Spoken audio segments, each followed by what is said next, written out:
Hi, I'm Lowell Joseph Gallin, and I am here at the Hilton Hotel on the beach in Tel Aviv with our guest for today's interview, Philippe Karsenty. Philippe, welcome back to Israel from France.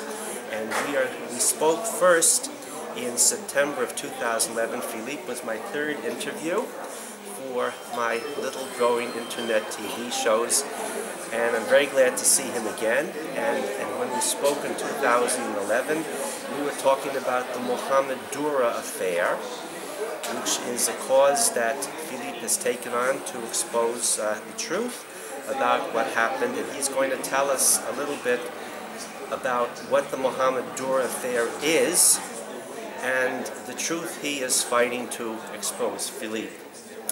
Well, clearly, Mohammed Dura was this young Arab boy who was supposedly killed by the Israeli more than 12 years ago on September 30th, 2000.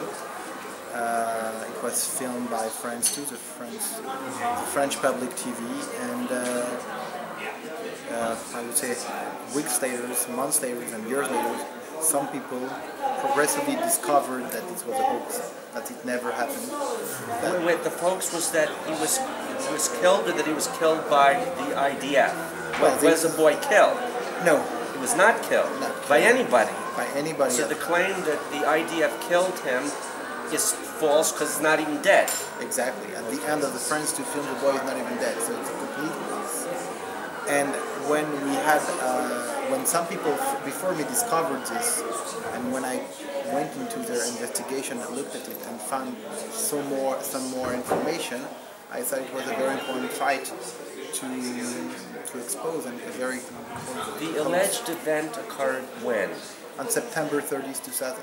September 30th, 2000. It's at the beginning of the second Intifada. It's exactly the event which triggered the second Intifada, and it's a year before 9/11. It was used by Bin Laden before 9/11 to incite against the Jews, the Western world, America, and everything.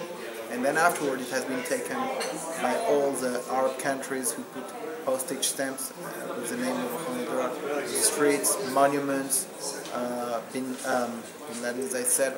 But Daniel Pearl, the Wall Street Journal journalist, was killed to avenge Mohammed Dura. And recently, we saw in Mali, capital of Mali, Bamako, the largest square is named after Mohammed Let me Dura. add a footnote here for our viewers. The use of the Mohammed Dura affair, never mind the fact he wasn't even killed, as an excuse for the so-called Second Intifada is a complete fraud. Representatives of the Philistine chaos, euphemistically known as the Palestine Authority, have publicly stated since then that it was planned in advance, and I can personally testify that I took a sheikh who is no longer alive, a Muslim sheikh from Uzbekistan who lived here, and an ambassador from a Muslim country to the Golan in the summer of 2000, and they both told me on the Golan, looking at the Syrian border, what is wrong with your government? Chaos is planned for the fall. You're not doing anything to stop it.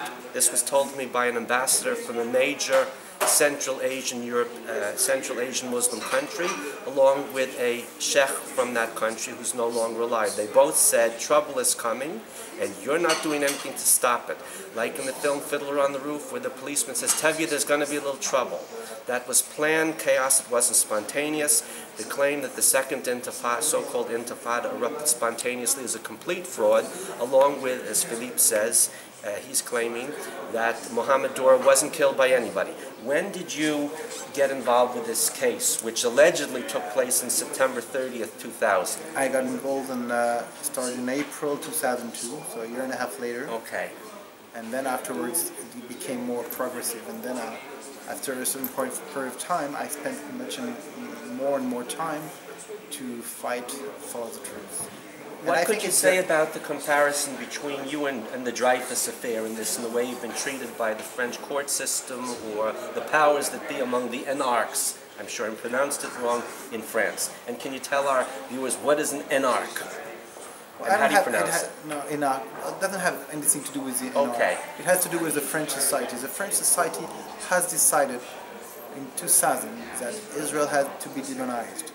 And because it had to be demonized, and for years it has been ongoing, and for years there have been ugly messages about Israel, about the Jews, and it really affected the life of French Jews and even of French people recently. You know, Mohammed Dura, the guy who killed 3 young children, Jewish children in Toulouse last year, as well as their teacher, killed them, and he said that he wanted to avenge Palestinian children killed in Gaza.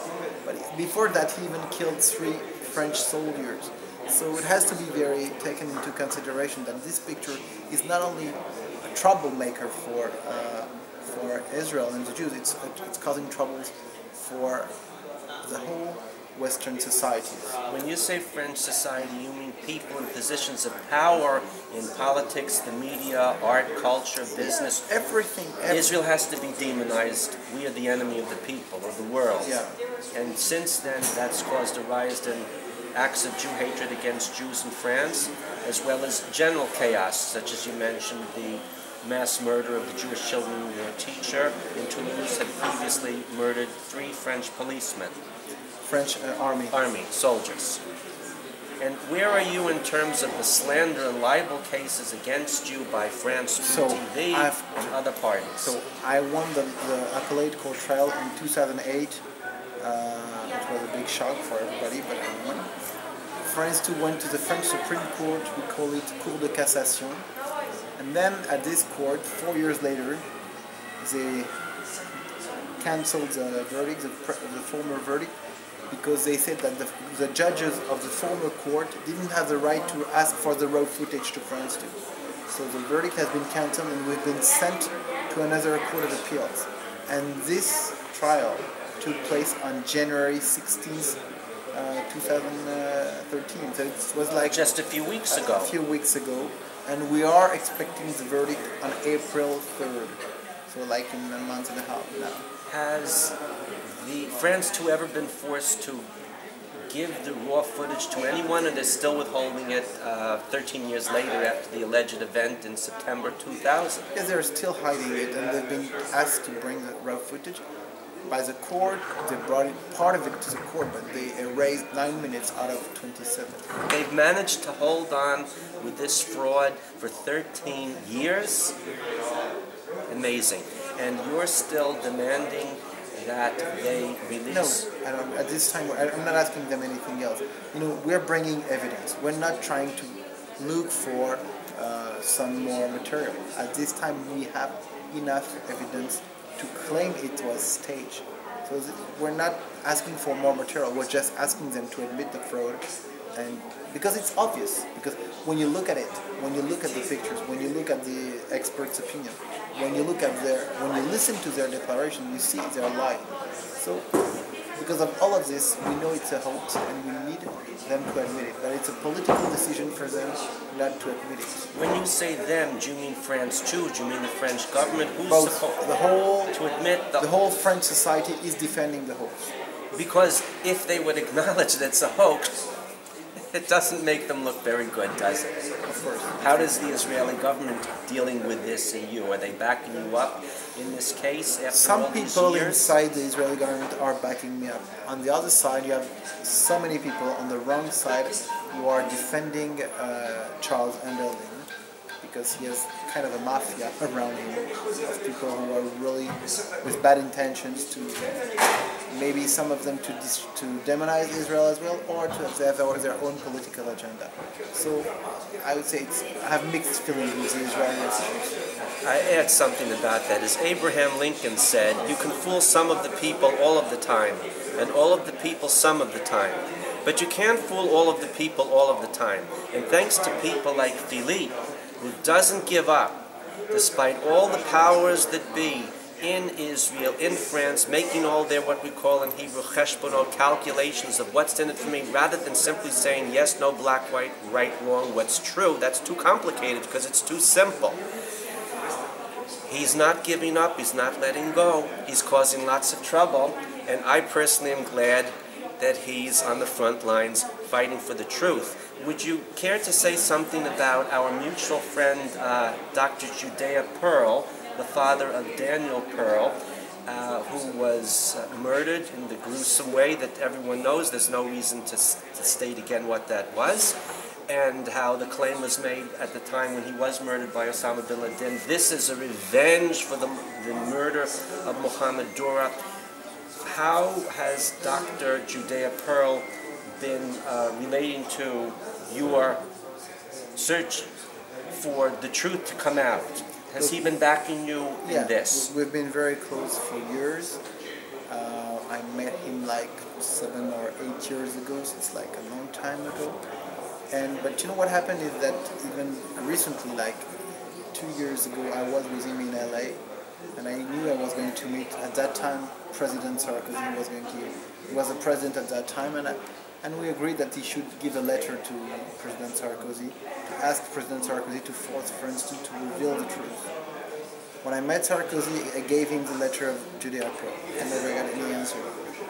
And the worst thing is that Sarkozy offered the Legion of Honor to Charles Underling, the French journalist who was responsible for the hoax. And former President Sarkozy didn't have the dignity or self-respect to respond to the father of the man who had his head cut off on a video? Not at all. No comment. Would you like to add any further remarks before we conclude this second interview? Look, first I say that I'm very happy to meet with you and to be interviewed by you.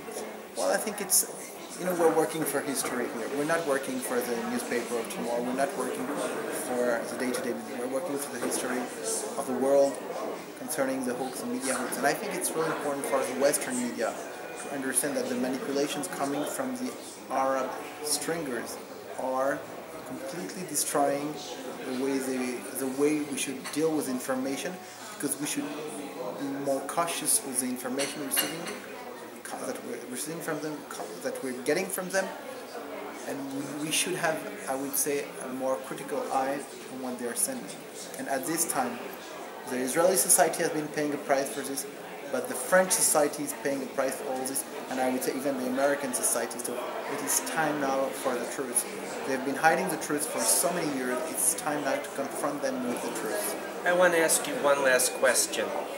I read that the owner, at least 13 years ago, of France 2 television, which you say perpetrated a hoax in distributing worldwide a story about a murder that never took place, and that the owner has strong business ties with Saudi Arabia.